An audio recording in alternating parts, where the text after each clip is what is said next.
নিফটির analysis করব এই ভিডিওতে 11ই মার্চ 2025-এর জন্য। আমি সুররঞ্জন গঙ্গোপাধ্যায় আপনাদের সবাইকে স্বাগত জানাচ্ছি। চলুন ভিডিওটা শুরু করি। প্রথমেই আমরা দেখব যে নিফটির রেঞ্জ কেমন ছিল। আমরা বিভিন্ন টাইম ফ্রেমে নিফটির অ্যানালিসিস তো করবই, তার সাথে আমরা কেমনভাবে ট্রেড করতে হতো আজকের দিনে সেটাকে নিয়েও একটু আলোচনা করব। আজকে নিফটি যদি রেঞ্জটা দেখেন তাহলে 250 পয়েন্টের মতো ছিল। উপরে সে চেষ্টা করেছিল যাওয়ার, কিন্তু সেখান থেকে নির্দিষ্ট রেজিস্ট্যান্স ছিল। আপনাদের আগের দিন যে অ্যানালিসিস দিয়েছিলাম সেখানে দেখবেন সেই রেজিস্ট্যান্স জোন থেকেই কিন্তু ধাক্কাকে মার্কেটে ধীরে ধীরে নিচের দিকে নেমেছে এবং শেষ পর্যন্ত 90-92 পয়েন্ট নিচে ক্লোজিং দিয়েছে আগের দিনে চাইতে। তো চলুন সময় নষ্ট না করে আমরা প্রথমেই চার্টে দেখি যে কোন অবস্থাতে নিফটি দাঁড়িয়ে রয়েছে। তো এটি দেখবার জন্য প্রথমে দেখতেই পাচ্ছেন চার্টে যে 92 পয়েন্ট মতো নিচে রয়েছে নিফটি। 40.41% নিচে নিফটি রয়েছে 460, অর্থাৎ 500 রেঞ্জটাকে কিন্তু 500 রেঞ্জের উপরে কিন্তু নিফটি যেতে পারলো না। যেটা সাইকোলজিক্যাল লেভেল ছিল 22,500 লেভেল, সেই 22,500 লেভেলের উপরে কিন্তু ক্লোজিং দিতে পারলো না। যে রেঞ্জের কথা বলছিলাম, যে রেঞ্জটা কেমন, অর্থাৎ সারাদিনে ট্রেডিংয়ের সুযোগ কেমন এসেছিল, তো রেঞ্জটা মোটামুটিভাবে 250 পয়েন্ট ছিল উপরে এবং নিচে মিলিয়ে। আমরা সেটা দেখব যে নিচে গেছে সেটা হচ্ছে 429.05, 429ই ধরতে পারেন, 430 পয়েন্ট, এবং উপরের দিকে গেছে 22,676। অনেকেই হয়তো দেখতে পাচ্ছেন না 22,676, আর নিচে গিয়েছে 22,430ই মনে করুন। তাহলে এর সঙ্গে 250 পয়েন্ট যোগ করুন, অর্থাৎ প্রায় 250 পয়েন্টের উপরে নিচে কিন্তু মার্কেট ঘুরেছে। অর্থাৎ মার্কেট কিন্তু উপরের দিকে গেছে ঠিকই, যে 5 দিনে 2%-এর বেশি রিটার্ন দিয়েছিল, আজকে কিন্তু একটুখানি সেটাতে ঝটকা লেগেছে। তো চলুন আমরা ভালোভাবে বিভিন্ন টাইম ফ্রেমে একে দেখি। প্রথমেই আমরা মান্থলি টাইম ফ্রেমে দেখব। মান্থলি টাইম ফ্রেমে দেখুন খুব বেশি পরিবর্তন নেই, একটাই পরিবর্তন আছে, সেটি হচ্ছে এখানে খুব স্পষ্টভাবে রেজিস্ট্যান্সটা ফেস করছে। এর চাইতে উপরে কিন্তু মার্কেট গেছিল, দেখুন যাওয়ার চেষ্টা করেছে। আমি আর একটু বড় করি, তাহলে পরে আমরা বিষয়টাকে স্পষ্টভাবে দেখতে পাবেন। দেখুন monthly time frame, monthly time ফ্রেমে এটি ছিল রেজিস্ট্যান্স। আগে হয়তো আপনারা কেউ দেখেছেন যে এই পর্যন্ত সে কি করেছিল, এই পর্যন্ত কিন্তু ভর্তি ছিল, অর্থাৎ এখানে একটা রেজিস্ট্যান্স ফেস করছিল। হতে পারে সেটির উপরে যেতে পারতো কিংবা না যেতে পারতো, কিন্তু এখানে সে রেজিস্ট্যান্স ফেস করেছে, তার উপরে চেষ্টা করেছিল, কিন্তু উপর থেকে কি করেছে, সেল করে নিচে নামিয়েছে। এবং যেখানে ক্লোজিংটা দিয়েছে এটা কিন্তু পরিষ্কার বুঝতে পারছে যে এইটা যদি রেজিস্ট্যান্স জোন হয় তাহলে তার নিচে কিন্তু ক্লোজিং দিচ্ছে। এখনও কিন্তু মনে রাখবেন যে এটা ক্লোজিং দেওয়ার সময় আসেনি, অর্থাৎ মান্থলি ক্যান্ডেলে আজকের দিনে কিন্তু তার নিচে ক্লোজিং দিয়েছে। এই বিষয়টাকে আরও স্পষ্টভাবে আমরা কোথায় বুঝবো না, আমরা উইকলি টাইম ফ্রেমে বুঝবো যে কী ব্যবস্থা রয়েছে। উইকলি টাইম ফ্রেমে যদি আমরা দেখি তাহলে আগের শুক্রবার পর্যন্ত ক্লোজিং দিয়েছিল এখানে, অর্থাৎ এই যে রেজিস্ট্যান্স লেভেলটা, এই রেজিস্ট্যান্স লেভেলটা কিন্তু ব্রেক করেছে আগের সপ্তাহে। এখন ব্রেক করার পর উপরের দিকে সে যাওয়ার চেষ্টা করেছে, কিন্তু এখানে যে গ্যাপটা ছিল সেই গ্যাপটা কিন্তু এমনি নয়। এখানে যে গ্যাপটা ছিল সেই গ্যাপটাই কিন্তু এত বড় পতনের কারণ হয়েছিল। এখন মার্কেট যখন ঘুরে, একটু বড় করি তাহলে আরও বেশি ক্লিয়ার হবে, এই মার্কেট যখন ঘুরে আবার উপরের দিকে যাওয়ার চেষ্টা করছিল, তারা স্বাভাবিকভাবেই আপনাকে বাধা দেবে, কারণ এই গ্যাপটা আপনার বা আমার তৈরি নয়। আপনারা যদি দেখেন তাহলে দেখবেন এই গ্যাপের কাছাকাছি যখন গেল তখন কিন্তু রেজিস্ট্যান্সে ফেস করেছে, কারণ ফেস করার কথায় গ্যাপ তৈরি হয়েছে নিচে নামানোর জন্য এক্ষেত্রে। সুতরাং গ্যাপের কাছে যখন মার্কেট যাবে তখন কিন্তু এই যে লোকেরা বসে আছেন মার্কেট নামানোর জন্য, তারাই কিন্তু আবার মার্কেটকে ঠেলে নামানোর চেষ্টা করেছে। কিন্তু সুবিধা বলতে কি, সুবিধা বলতে আমাদের যে যেটা ব্রেকআউট হয়েছিল, ব্রেকআউট জোন যেটা ছিল, যার উপরে মার্কেটটা গিয়ে ব্রেকআউট হয়েছিল, তার নিচে কিন্তু ক্লোজিং দিতে পারেনি, বরঞ্চ সেখান পর্যন্ত আসার পর একটুখানি ফাইট করে ওপরের দিকে মার্কেটকে তুলে নিয়ে গেছে। এখন তো সপ্তাহের শেষ হয়নি, সুতরাং এই ক্যান্ডেলটিকে নিয়ে আমাদের কিন্তু এখনও পর্যন্ত প্রচুর কিছু ভাবতে পারছি না। কি ভাবতে পারছি না, যে মার্কেটের নিচে ক্লোজিং দিয়েছে, যতক্ষণ না দেবে ততক্ষণ পর্যন্ত কিন্তু আমাদের কাছে মনে আশা থাকবে যে মার্কেট এই রেজিস্ট্যান্সটা ভেঙে নিচে যায়নি, এখানে সাপোর্ট নেই, সরি রেজিস্ট্যান্স বললাম, এই সাপোর্টটাকে ভেঙে যায়নি, এখানে সাপোর্ট নেবার সে চেষ্টা করছে। যে ব্রেকআউটটা ঘটেছে তার রিটেস্টের মতো দেখাচ্ছে এখন মার্কেটটাকে, কিন্তু মনে রাখতে হবে এটি কিন্তু উইকলি টাইম ফ্রেমের ক্যান্ডেল। এটি রিটেস্ট নিচ্ছে আমরা তখনই বলতে পারবো যখন উইকলি ক্লোজিং দেবে, অর্থাৎ শুক্রবার পর্যন্ত আপনাকে অপেক্ষা করতে হবে। তো এটা কেমন ধরনের চরিত্র করছে, তার জন্য আমাদেরকে আবার আরও একটি টাইম ফ্রেমে যেতে হবে, যার নাম হচ্ছে ডেলি টাইম ফ্রেম। কিন্তু আপাতত দেখে কি মনে হচ্ছে, আপাতত আমরা মার্কেটকে চরম বিয়ারিশ সেটা বলতে পারি না। মার্কেট উপরে উঠেছে, একটুখানি প্রফিট বুকিংয়ের মতো হচ্ছে, রিটেস্টের মতো হবে এবং উপরের দিকে যাবে, কারণ উপরে একটি গ্যাপ রয়েছে, সেই গ্যাপের কাছাকাছি গেলে পরে তো মার্কেটকে একটু ঝটকা খেতেই হবে, নিচে নামতেই হবে, সেই নামাটাই নেমেছে। যতক্ষণ পর্যন্ত এই রেঞ্জটাকে সে ভেঙে নিচের দিকে চলে যাবে না, ততক্ষণ পর্যন্ত আমরা কিছু বলতে পারছি না। তো এই রেঞ্জটা কত, এই রেঞ্জটা 22,400 রেঞ্জ মনে করতে পারেন, 22,400 থেকে 420, 22,400 থেকে 420 রেঞ্জ, এই রেঞ্জটা। এর নিচে উইকলি টাইম ফ্রেমের নিচে যদি ক্লোজিং দেয় তাহলে কিন্তু আমরা বলবো যে মার্কেট একটুখানি হলে পরেও বিয়ারিশ হয়েছে। তো চলুন একবার আমরা দেখে নিই যে ডেলি টাইম ফ্রেমে কী হচ্ছে। ডেলি টাইম ফ্রেমে বিষয়টা অনেকখানি স্পষ্ট হবে। যদি আপনারা দেখেন এই চার্ট একইভাবে আপনাদের কাছে আছে, আমরা তারও আগের দিনে বলবার সময় বলেছিলাম, যেদিন এই ক্যান্ডেলটি তৈরি হবার পরে 10ই মার্চের 9ই মার্চের 7ই 8ই মার্চ বা 9ই মার্চ আমি জানি না, শুক্রবার অ্যানালিসিস করছিলাম, তখন কিন্তু আমি বলেছিলাম যে আমার এতদূর ক্লোজিং দিয়েছি ঠিকই, এই 22,500-র উপরে কিন্তু মার্কেট উঠেছে, খুব ভালো কথা, 22,500-র উপরে, কিন্তু সাস্টেন করতে হবে, এর উপরে কিন্তু প্রথম ইমিডিয়েট ধাক্কা এটা, এবং তারপর কিন্তু আমাদের কাছে ধাক্কা আছে এই ট্রেন্ড লাইনটা। তো আজকে কিন্তু দেখুন সেই ঘটনাটাই ঘটেছে, আগের দিনে ধাক্কা কিছু এখান থেকে এই রেঞ্জ থেকে, আজকে মার্কেটটা আরও চেষ্টা করলো, আপনি যদি ট্রেন্ড লাইনটাকে বাড়ান তাহলে দেখতে পাবেন যে ট্রেন্ড লাইনটা কোথা থেকে ধাক্কা খেয়েছে। আপনাদের সুবিধার জন্য এবং আমার সুবিধার জন্য আমি একটুখানি মার্কেটটাকে একে বাড়িয়ে নিচ্ছি। আপনি দেখুন এক্স্যাক্টলি কোন জায়গা থেকে ধাক্কা খেয়েছে। সামনে আপনার কাছে রেজিস্ট্যান্স ছিল, ঠিক সেখান থেকে ধাক্কা খেয়ে মার্কেট ধীরে ধীরে ধীরে ধীরে নিচে নেমেছে, এবং এই যে সাপোর্ট এরিয়া ছিল তারও নিচে মার্কেট কিন্তু ক্লোজিং দিয়েছে। এখন ক্লোজিং দিয়েছে মানে কি আর উঠবে না, এমনটা কিন্তু নয়, কারণ এই যে ছোট্ট ডেলি ক্যান্ডেলে এখানে যে সাপোর্টটা ভাবছেন তার নিচেও কিন্তু এই রেঞ্জে একটা সাপোর্ট আছে, এই রেঞ্জে কিন্তু একটা সাপোর্ট আছে, ছোট মিনি সাপোর্ট আছে। এখন এখান থেকে মার্কেট কিন্তু আবার বাউন্স ব্যাক করতে পারে, যদিও এই উইকটা একটা লম্বা উইক, এটা কিন্তু প্রচুরভাবে সেলারদের চেষ্টা, কিন্তু যারা বায়ার্সরা, যে বায়ার্সটা মার্কেটকে এত দূর পর্যন্ত তুলে নিয়ে গেলেন, তাদেরকেও কিন্তু আপনি খুব কমা ভাববেন না, তারা কিন্তু অত সহজে জায়গা ছেড়ে দেবে যুদ্ধ না করে, তা কিন্তু নয়। সুতরাং এখানে একটি সাপোর্ট জোন আছে, সেই সাপোর্ট জোনটাকে যতক্ষণ না ব্রেক করবে ততক্ষণ পর্যন্ত কিন্তু আপনি কিছু ভাবতে পারেন না।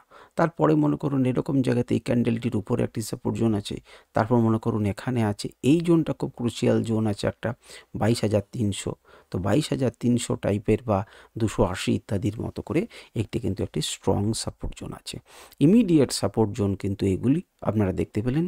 আর উপরের দিকে রেজিস্ট্যান্স বলতে আজকে এটি, এবং তারপরে এটি, এবং তার মাঝে হচ্ছে এটি। যদি ছোট টাইম ফ্রেমে আমরা বিচার করতে চাই তাহলে আরও ভালোভাবে বুঝতে পারবো। তো ডেলি টাইম ফ্রেমে যদি দেখি কি মনে হচ্ছে, ডেলি টাইম ফ্রেমে খুব স্পষ্টভাবে মনে হচ্ছে যে মার্কেট উপরের দিকে গেল এবং ধাক্কা খেয়ে নিচে এখানে ক্লোজিং দিয়েছে। এখানে একটি সাপোর্ট জোন আছে, তার নিচে একটি সাপোর্ট জোন আছে, তার নিচে একটি স্ট্রং সাপোর্ট জোন আছে, এবং তার নিচে এটি একটি সাপোর্ট আছে। কাল মার্কেট কোথায় খুলছে তার উপরে কিন্তু অনেকখানি নির্ভর করবে। কি কি নির্ভর করবে? প্রত্যেক দিনই কিন্তু আমি আপনাদেরকে বলছি, মনে করুন মার্কেট এখানেই কোথাও খুললো, তাহলে উপরের দিকে যাওয়ার চেষ্টা করলে এটি কিন্তু একটি স্ট্রং রেজিস্ট্যান্স, এ নিয়ে কোনো সন্দেহ নেই। এখানে ধাক্কা খাবে, যেটি 22,500 আছে, যে সাইকোলজিক্যাল লেভেল, সেই সাইকোলজিক্যাল লেভেলের কিন্তু নিচে নামিয়ে দিয়েছে মার্কেটকে, যেটি মার্কেটে অনেককে কিন্তু আবার অনেকেই ভাবতে পারেন যে উপর থেকে ধাক্কা খেয়ে যা হলো এবার হয়তো নিচে নামবে, হয়তো তাই সে নিচে নামতে চলেছে, আরও নিচে হয়তো যেতে পারে। কিন্তু দেখবো আমরা 22,500-র উপরে যতক্ষণ পর্যন্ত ছিল কিন্তু ভালো ছিল, তার মানে এই নয় যে একবারই নিচে চলে যাবে। এই সাপোর্ট জোনগুলো আপনারা মেনশন করে রাখুন, নিজেদের চার্টে লাগান এবং সেই অনুযায়ী কাজ করুন। আমরা আরও ছোটো টাইম ফ্রেমে, অর্থাৎ মনে করুন 1 ঘন্টাতে দেখি, এরপর 1 ঘন্টাতে ভিউটা কী হচ্ছে। 1 ঘন্টাতে আজকে আমরা 10 তারিখের ভিউ দেখব। দেখুন প্রথমেই কিন্তু একটা চেষ্টা করেছে। আগের দিনে 10 তারিখের ভিডিওতে আমি আপনাদেরকে দেখিয়েছিলাম যে কেন এখান থেকে রেজিস্ট্যান্স পেয়েছিল। কারণ এই লাইনটিকে যদি আমি বড় করি তাহলে এখানে আসছিল, আপনারা দেখেছেন। একই রকমভাবে লাইনটাকে যদি আমি বড় করি তাহলে দেখতে পাবেন সেখানের বেশি কিন্তু ক্লোজিং দিতে পারেনি। কাল যেমন ধাক্কা খেয়েছিল আজকেও কিন্তু সেই স্পষ্টভাবে ধাক্কা খেয়েছে। যারা এই ভিডিওটি 10ই মার্চের অ্যানালিসিস দেখেছেন এবং আজকে যদি তারা লাইভ মার্কেটে সেটিকে কাজ করতে পারতেন তাহলে তারা দেখতে পারতেন যে দেখুন ধাক্কা কোথা থেকে খেয়েছে। খুব স্পষ্টভাবে আমি বলেছিলাম যে এখানে তো ধাক্কা খেয়েছি, এখানে একটা রেজিস্ট্যান্স আছে, কিন্তু মনে রাখবেন এই জায়গাটা কিন্তু বিরাট একটি জোন। কেন জোন? এখান থেকে কিন্তু মার্কেটকে হিউজ ফল করিয়েছিল, গ্যাপ ডাউন করিয়ে, এখানেও কিন্তু গ্যাপ ডাউন করিয়েছে। অর্থাৎ একবার গ্যাপ ডাউন, দুবার গ্যাপ ডাউন করে মার্কেটকে নিচে নামিয়েছে। এবং মজার ব্যাপার হচ্ছে মার্কেট আজকে কোন জায়গাতে দাঁড়িয়ে আছে দেখুন, যে গ্যাপ ডাউনটা নিচে করেছিল তার জায়গাতে কিন্তু এসে পৌঁছে গেছে, তার এরিয়াতে কিন্তু পৌঁছে গেছে, এই এরিয়াতে। এখন কি হবে? ঘাবড়াবার কিছু নেই। ঘাবড়াবার এই জন্যই নেই যে এখানে কিন্তু একটা রেজিস্ট্যান্স আছে, সেই রেজিস্ট্যান্সে কিন্তু ধাক্কা খেয়েছে। আমি খানিকক্ষণের জন্য একটা লেভেলকে আমি ড্র করে দিচ্ছি। আচ্ছা দেখুন কোনখানে আমি ড্র করলাম, আমি এখানে ড্র করলাম। এই জায়গাটাতেই দেখুন এখানে এসে সাপোর্ট নিচ্ছে। লাইভ মার্কেটে আপনাকে কিন্তু করতে শিখতে হবে। আপনার খুব ভালো কথা, মার্কেট এখানে ওপেন হয়েছে, কাছাকাছি ক্লোজ দেওয়ার পর এখানে ওপেন হয়েছে, উপরের দিকে যদি যায় তাহলে আমার যেখানে রেজিস্ট্যান্স আছে সেখানে তো রেজিস্ট্যান্স ফেস করবেই, করলেও করতে পারে। সুতরাং আপনার টার্গেট থাকবে এটা। যখনই আপনার সেখান থেকে রেজিস্ট্যান্স ফেস করছে আপনার কাজ কি? আপনার ফার্স্ট টার্গেট এটা। আপনি প্রথমে এটাকে ভাবতে পারবেন না, এটাকে ভাবার দরকার নেই। আপনার ইমিডিয়েট সাপোর্ট যেটা সেইখান পর্যন্ত সাপোর্ট নিতে পারে। সুতরাং আপনি যদি নেগেটিভ করে রাখেন মার্কেটকে যদি মাইনাস করে থাকেন তাহলে এখানে মার্কেটকে প্লাস করার কথা, অর্থাৎ আপনার পজিশন থেকে এক্সিট করার কথা বা স্টপ লস ট্রেল করার কথা। এখন এটা থেকেও ভেঙে যখন নিচের দিকে যাচ্ছে তখন আপনার ইমিডিয়েট চিন্তা ভাবনা করা উচিত যে এই রেঞ্জ হচ্ছে আপনার রেঞ্জ। সেটাতেও যদি ভাঙে তাহলে তার পরবর্তী ক্ষেত্রে পরের রেঞ্জটার কথা আপনি ভাববেন, কিন্তু তার আগে ভাববেন না। ধাপে ধাপে ভাবতে হয়। কেউ এমন জানগুরু নয় যে এখান থেকে মার্কেট এখানে পড়বেই এ কথা গ্যারেন্টি সহকারে বলতে পারে। যাই হোক, তো মার্কেট এখানে পড়েছে। আপনি 1 ঘন্টা টাইম ফ্রেমকে দেখলে পরে আপনি সেই সাপোর্ট রেজিস্ট্যান্স যদি আঁকতে পারেন ভালোভাবে তাহলে কিন্তু আপনি দেখতে পেতেন যে মার্কেটে সেটা কাজ করছে। আমি কেন এগুলোকে মুছে দিলাম? এগুলো তো গুরুত্বপূর্ণ লেভেল, কিন্তু তার সত্ত্বেও আমি মুছে দিলাম কারণ আমরা রেফারেন্স টানবো যে পরের দিন। বেশ ঠিক আছে, এইটাকে আমি একটু টেনে রাখি, এই লেভেলটাকে আপনাদেরকে আমি দিয়ে রাখি। দেখুন এখানে থেকে এবারে সাপোর্ট নিচ্ছে কিনা। এটা যদি ভেঙে যায় তাহলে কি ঘটনা ঘটবে? এটা যদি কালকে দিনে ভেঙে যায় তাহলে আপনি নিশ্চিন্ত থাকবেন যে এরকম জায়গাতে কিন্তু সাপোর্ট জোন আছে, অত্যন্ত স্ট্রং সাপোর্ট জোন কিন্তু এইটি। অর্থাৎ কোনটি গো? না 22,220 টুড়ি থেকে 22,220 টুড়ি থেকে 23,000 পর্যন্ত, অর্থাৎ এই 80 পয়েন্টের মতো জায়গা কিন্তু খুব স্ট্রং। 80 পয়েন্টের মতো জায়গাটা কিন্তু একটি স্ট্রং সাপোর্ট জোন, এই নিয়ে কোনো সন্দেহ নেই। স্ট্রং সাপোর্ট জোন এই এরিয়াটা। এখানে প্যারালাল লাইন্স রয়েছে, জোন রয়েছে এবং ট্রেন্ড লাইন রয়েছে, সবাই মিলে একটি শক্ত ঘাঁটি তৈরি করেছে এই জায়গাটি। মার্কেট যদি নিচে নামেও এখান থেকে কিন্তু ভাঙাটা খুব সহজ হবে না। ভাঙবে না কথা আমি বলতে পারি না, বেশি শক্তি দিলে ভেঙে যাবে, কিন্তু এটা হচ্ছে একটা গুরুত্বপূর্ণ সাপোর্ট লেভেল, এ নিয়ে কোনো সন্দেহ নেই। আপনারা যারা ভিডিও দেখছেন তারা লিখে রাখুন। যদিও এটা আমার নিজস্ব মতামত, আপনারা তার হিসেবে ট্রেড নেবেন না, আপনারা নিজেদের হিসেবে ট্রেড নিন। এটা গেল 1 ঘন্টা টাইম ফ্রেমে। তাহলে আপনি 1 ঘন্টা টাইম ফ্রেমেও কিন্তু ট্রেড নিতে পারতেন। আমরা একবার মুভিং অ্যাভারেজগুলো যদি দেখি তাহলে দেখব যে মুভিং অ্যাভারেজগুলো দেখুন প্রথমে এর নিচে যখনই চলে গেল আপনি একটার পর এখানে একটা সাপোর্ট নেবার চেষ্টা করেছে। দেখুন এখানে এসে একটি জোন তৈরি হয়েছে। সুতরাং মার্কেট যদি নিচের দিকে নামেও এটি একটি সাপোর্ট জোন হবে, এ নিয়ে কোনো সন্দেহ নেই। এবারে আমরা 15 মিনিট টাইম ফ্রেমে একবার মার্কেটকে দেখি। দেখুন 15 minute time frame, 15 minute time ফ্রেমেও কিন্তু আপনি একই রকমের রিজিয়ন দেখবেন। এখানে এসে দেখতেই পাচ্ছেন, একটু বড় করি তাহলে বুঝতে পারবেন। দেখুন এই জোনটাতে এসে সে কিন্তু কি করছে বলুন তো? সে দেখুন একটুখানি দাঁড়ানোর চেষ্টা করছে, স্টেবিলিটি আনার চেষ্টা করছে। আমি আপনাদেরকে দেখানোর জন্য এখানে একটা জোনকে কল্পনা করলাম। আপনাদেরকে দেখানোর জন্য আমি একটা জোনকে কল্পনা করলাম। সেই জোনটা কেন ইম্পর্টেন্ট দেখুন, যখন মার্কেট এখান থেকে নেমেছিল, একটু পিছন থেকে আসি, মার্কেট যখন এখান থেকে নেমে আবার মার্কেট উপরের দিকে যাওয়ার চেষ্টা করেছিল, এখানে ধাক্কা খেয়েছিল। মার্কেট এখানে ডবল বটম তৈরি করে দিয়ে ধীরে ধীরে ধীরে ধীরে মার্কেটকে তুলে নিয়ে গেছে, আর রিটেস্ট করেছে, তারপর উপর দিকে গেছে এবং ধাক্কা খেয়েছে, নিচে নেমেছে, তার উপর থেকে লোকে আবার নিচেও পড়ে, এবার মার্কেটকে আবার বিয়াররা কিন্তু মার্কেটকে এখানে নিয়ে এসছে।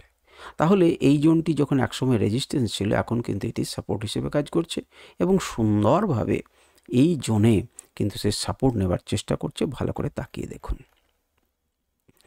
ভালো করে তাকিয়ে দেখুন, সে কিন্তু সাপোর্ট নেবার চেষ্টা করেছে, সাপোর্ট নিয়েছে, একটা বাউন্স ব্যাক এসছে, আবার নিচের দিকে এসছে, এখান থেকে হাত ধরে তুলে নিয়ে যাওয়ার কেউ নেই। কাল 15 মিনিটে এখানে যদি কেউ ওপেন হয়, এইটুকু রেঞ্জের মধ্যে ওপেন হয়, তাহলে আপনি এইটুকু রেঞ্জকে কিন্তু একটা বক্সের মতো করে কল্পনা করতে পারেন। মার্কেট যদি নিচের দিকে যায় তাহলে আপনি টার্গেট নিতে পারেন এটি, মার্কেট যদি উপরের দিকে যায় তাহলে আপনার ফার্স্ট টার্গেট হবে এটি। এটি কিন্তু এই মুহূর্তে একটি রেজিস্ট্যান্স জোন এবং ভালো রেজিস্ট্যান্স জোন, এটাকে রেজিস্ট্যান্স 2 বলতে পারি। রেজিস্ট্যান্স 1 হচ্ছে এটি, এটি হচ্ছে সাপোর্ট নাম্বার 1, সাপোর্ট নাম্বার 2 বা 3 হচ্ছে এটি। আমরা দেখব যে মাঝখানে কিছু সাপোর্ট আছে কি আছে না, এবং যদি হয় তাহলে এখানে কিন্তু আমরা একটা ফ্রি ফল দেখতে পারি। দেখুন কেন ফ্রি ফলের কথা বলছি, ফ্রি ফলের কথা বলছি এই জন্যেই, এই যে ক্যান্ডেলটি এখান থেকে যে ডাউন হয়েছে, তারা কিন্তু খুব ছোট ব্যক্তি নয়, নিচের দিকে এসেছে। দেখুন প্রথমে ঢুকেছে, আবার চেষ্টা করেছে, আবার নিচে নামিয়েছে, আবার করেছে। আমরা যদি মন দিয়ে তাকিয়ে দেখেন তাহলে এইভাবে কিন্তু আমরা একটা ট্রেন্ড লাইন আঁকতে পারতেন, এইভাবে আপনি কিন্তু একটা চ্যানেলও আঁকতে পারতেন। তাকিয়ে দেখুন, পারতেন এখানে চ্যানেল আঁকতে। 10 তারিখে মার্কেট এখান থেকে 15 মিনিট টাইম ফ্রেমে মার্কেট উপরের দিকে উঠেছিল, কিন্তু ধীরে ধীরে লোটাকে দেখুন নিচের দিকে করছে। তাহলে লোয়ার হাই আপনাকে কি প্রমাণ করে? মার্কেট নেগেটিভ সেটা প্রমাণ করে, এটাই তৈরি হচ্ছে। পাশাপাশি এখানে কি হচ্ছে না, লোয়ার লো সেটাও কি প্রমাণ করছে? মার্কেট নেগেটিভ সেটা প্রমাণ করছে, ট্রেন্ডটা নেগেটিভ সেটা প্রমাণ করছে। যখনই আপনার ভাঙলো চ্যানেলটা, একটা ফ্রি ফল হলো, আপনারা দেখতে পাচ্ছেন। যতবার উপরের দিকে গেছে ধাক্কা খেয়ে নিচে নেমেছে, যতবার উপরের দিকে গেছে ধাক্কা খেয়ে নিচে নেমেছে। সুতরাং এই মার্কেট ছিল sell on rise, sell on rise market ছিল আজকের দিনে প্রথমবারের বাদ দিয়ে। সুতরাং আপনি এখানে এই রেঞ্জকে বুঝিয়ে দিল যে এর উপরে যদি না যায় আপনি কখনোই কিন্তু বাই করবেন না। মার্কেট আর দ্বিতীয়বার তাকে ছুঁতে পারেনি। মার্কেট একটা গুরুত্বপূর্ণ সাপোর্ট জোনকে ভেঙে নিচের দিকে নেমেছে এবং একটি সাপোর্ট এসে সাপোর্ট নেবার চেষ্টা করেছে। তাহলে 15 মিনিট টাইম ফ্রেমে আপনি কেমনভাবে ট্রেড করতেন সেটা কিন্তু আমরা দেখলাম। আমরা এখানে যে প্যাটার্নটা তৈরি করেছে সেটা হচ্ছে রাইজিং এজ আমরা বলতে পারি। আমরা ভালো করে তাকিয়ে দেখুন যে সব ইন্ডিকেটারগুলো, সব মুভিং অ্যাভারেজগুলো এক জায়গাতে দাঁড়া বাঁধার চেষ্টা করছে এবং সেটি এখন আপনার কাছে রেজিস্ট্যান্স হিসেবে কাজ করছে। মার্কেট নিচের দিকে পড়েছে, এটাও সাপোর্ট নিতে পারেনি। যখন উপরের দিকে গেছে তখন বরঞ্চ এটি রেজিস্ট্যান্সের কাজ করেছে এবং মার্কেট এখানে দাঁড়িয়ে রয়েছে। 200-র কাছাকাছি মার্কেট কিন্তু এসে একটা সাপোর্ট নেবে। আমি একটু বড় করে এই জায়গাটাকে কনসেন্ট্রেট করি, তাহলে আপনাদের কাছে ক্লিয়ার হবে। যে ট্রেন্ড লাইনটা আপনার কাছে এদিকে বললাম যেটি একটি আমার কাছে সাপোর্ট হিসেবে কাজ করবে, সেখানেই দেখুন মুভিং অ্যাভারেজ 200 আপনার দাঁড়িয়ে রয়েছে।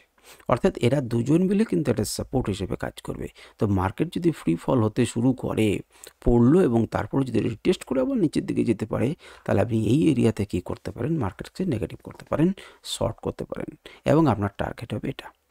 ডাইরেক্ট আসতে পারে কিংবা দোলা চালে দুলকি চালে সে নিচের দিকে আসতে পারে, কিন্তু এটাই একটি সাপোর্ট নেবে, এটা ঠিকই। আবার মার্কেট যদি ওপেনই হয় এখানে কোথাও, তাহলেও ভাবতে পারবেন যে একটা এখান থেকে নিয়ে আবার উপরের দিকে যাবে, প্রথম রেজিস্ট্যান্স, দ্বিতীয় রেজিস্ট্যান্স এরিয়া। তো ঠিক আছে, মুভিং অ্যাভারেজ এবং আপনারা ডিটেলে শিখলেন যে কেমনভাবে রেখে ট্রেড করতে হতো এবং কেমনভাবে আমরা যেটা বলছিলাম যেটা রাইজিং এজ তৈরি করছে, সেটা হচ্ছে আপনারা এইভাবে জিনিসটাকে দেখতে পারেন বা এই দুটো পয়েন্টকে নিতে পারেন। আপনারা এই দুটি পয়েন্টকে নিতে পারেন, one kind of rising edge আপনারা দেখতে পাচ্ছেন এবং সেটাকে যখন ব্রেক করলো মার্কেট নিচের দিকে। আচ্ছা, আমরা 5 মিনিট টাইম ফ্রেমে একই রকমভাবে দেখতে পাচ্ছেন, খুব স্পষ্টভাবে তাকিয়ে দেখুন, খুব সিম্পল সিম্পল লোয়েতে আপনারা দেখতে পাচ্ছেন হাই তুলে নিয়ে গেছিল, এখানে এসে একটা সাপোর্ট নেবার চেষ্টা করলো, কিন্তু এই প্রিভিয়াস হাইকে কিন্তু ভাঙতে পারলো না। তারপরের হাই, তারপরের হাই, তারপরে হাই। তো পরিষ্কার চিত্র আপনার কাছে যে আমার কাছে কি হয়েছে না ধাক্কা খেয়েছে। যখনই প্রথম দুটো ট্রেন্ড লাইন আপনার কাছে আঁকা হলো, প্রথম দুটো ঘটনায় দেখলেন 1 নাম্বার আর 2 নাম্বার, আপনি দাগ দিয়ে দিতে পারতেন, আপনি দাগ দিয়ে দিতে পারতেন। দেখুন সেটা সুন্দরভাবে কাজ করেছে কি করেনি। এটা পেরিয়ে গেলেই তো আর হবে না, এটা পেরিয়ে গেল মানে তো আপনার টার্গেট এটা। এখানে একটা ডব্লিউ প্যাটার্ন তৈরি হলো, হোক, একে উপরে ভেঙে ক্লোজিং দিতে দিন, তবে তো আপনি নেবেন। যদি না নেয় নিচের দিকে আসুন, এবং আপনি দেখতে পাচ্ছেন পরিষ্কার হাইগুলোকে নিচের দিকে নিয়ে আসছে। তাহলে মার্কেট তো স্লিপ করছে, সুতরাং আপনি স্লিপ করছে মার্কেট, যেটা নেগেটিভ ট্রেন্ডে, সেখানে পজিটিভ ট্রেড নেবেন কি করে? যদি আপনি নেগেটিভ ট্রেড নিতেন তাহলে কিন্তু পয়সা ইনকাম করতে পারতেন। আপনারা কমেন্টে একটু বলুন যে কারা কারা আজকে পয়সা ইনকাম করতে পেরেছেন, কারা কারা সফল হয়েছেন, কারা কারা হননি, কাদের এই অ্যানালিসিস ভালো লাগছে, কাদের ভালো লাগছে না, আরও কিছু পয়েন্ট আপনাদের চাই কি চায় না। আমি ডিটেলে সমস্ত কিছু তো বলতে পারি না, আপনারা জানেনই। সুতরাং আমি তবুও আপনাদেরকে বোঝানোর চেষ্টা করছি এবং শেখানোর চেষ্টা করছি যে দুটো পিঙ্ক জোন আপনাদের কাছে টানানো ছিল, সেটা দেখেও কিন্তু আপনারা ট্রেড করতে পারতেন। আপনারা লাইভ মার্কেটে কিন্তু এইভাবে যদি টানতে না পারেন, তাহলে পরেই চ্যানেলের মধ্য দিয়ে মার্কেট দেখুন সুন্দরভাবে। আপনার কাছে একটা দুটো পয়েন্ট তো ছিল, আপনি সেই 3টে পয়েন্টের জন্য তো চেষ্টা করবেন। তারপরে আপনার 4 নম্বর পয়েন্ট দেখুন চেষ্টা করছে একই জোন থেকে। যদি এটিকে না ক্রস করে উপরের দিকে যেতে পারে, তাহলে আপনি কেন পজিটিভ হচ্ছেন? আপনি তো নেগেটিভই থাকবেন, স্লিপ করবে, ধাক্কা খেয়ে রিটেস্ট করে নিচের দিকে নামবে। একই রকমভাবে আপনি এখানে দেখতে পারেন মার্কেট পড়ে গেল, উপর দিকে গেল, ধাক্কা খেয়ে উপর দিকে তো যাচ্ছেন, আবার নিচের দিকে আসছে। সুতরাং আপনি যদি সিম্পল নিয়ম, প্রাইস অ্যাকশনের সিম্পল নিয়মগুলোকে মেনটেন করেন, তাহলেও কিন্তু মার্কেটে আপনি ভালো পয়সা ইনকাম করতে পারবেন। আপনি অন্ততপক্ষে ভিউটা বুঝতে পারবেন, কিন্তু লাইভ মার্কেটে সেটা আঁকতে হবে। আর আপনি যদি সেই ভিউটাকে তৈরি করতে না পারছেন, তাহলে আপনাকে আমি একটা পদ্ধতি দিচ্ছি। সেই পদ্ধতি হচ্ছে আপনি ট্রেড করবেন না, তার পরিবর্তে আপনি কী করুন, আপনি লাইভ মার্কেটে আঁকুন এবং খাতাতে নোট করুন যে এরকম আমি ভাবছি।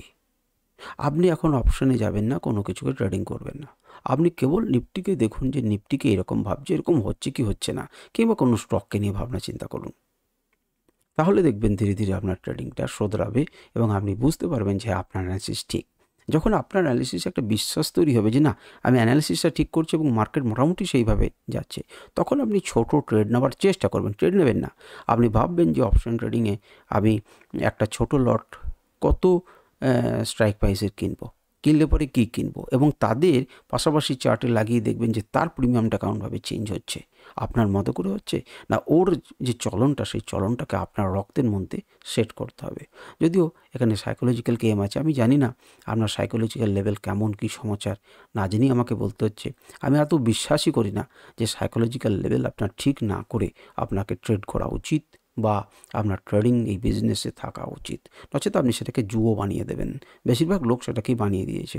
ইউটিউবের 4টা ভিডিও শুনে তারা মনে করে যে আমি ট্রেড করতে পারবো, কিন্তু সেটা উচিত কাজ নয়।